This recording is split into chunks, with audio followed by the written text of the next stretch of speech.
महाराष्ट्र में एनसीपी और बीजेपी आमने सामने है। लगातार इल्जाम लगाए जा रहे हैं एक दूसरे पर और फिर उन इल्जाम के जवाब में भी इल्जाम लगाए जा रहे हैं। प्रेस कॉन्फ्रेंस की जा रही है लगातार। आपको बता दें कि दिवाली से कबल महाराष्ट्र के साबिक वज़ीर आला देवेंद्र फडणवीस ने इंकिशाफ करने की बात कही है, लिहाजा आज वो मीडिया से रूबरू हुए। उन्होंने महाराष्ट्र के अक़लियती वज़ीर नवाब मलिक के रिश्तेदारों पर अंडरवर्ल्ड से राब्ता होने के इल्जाम आयद किए हैं।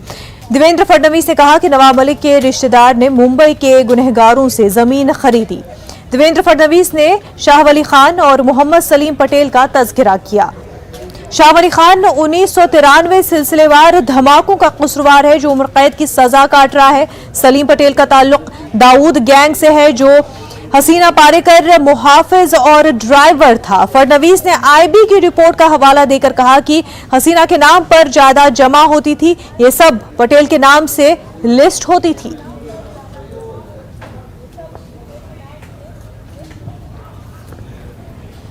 अब कुर्ला में एक 3 एकड़ जगह 2 एकड़ 80 यानी 2.80 एकड़ 3 से थोड़ी कम 1,23,000 स्क्वायर फीट की जगह, इसको गोवा वाला कंपाउंड कहा जाता है। तो गोवा वाला करके उनकी जगह थी और ये जगह कहां है कुर्ला में? एलबीएस रोड पर। जिनको एलबीएस रोड, आपको तो मेरे से ज्यादा जानकारी है कि वो कितना प्राइस्ड एरिया है। इस जमीन की एक रजिस्ट्री सॉलिडस नाम की कंपनी के साथ हुई। मरियम भाई ब्यूरो ऑफ गोवा वाला, मुनीरा प्लम्बर, ये दोनों की तरफ से पावर ऑफ अटर्नी होल्डर है सलीम पटेल।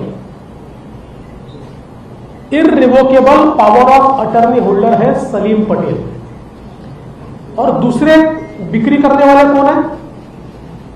दूसरे बिक्री करने वाले हैं सरदार शाह वली खान, यानी सलीम पटेल और शाह वली खान ने मिलकर इस जमीन की बिक्री की है।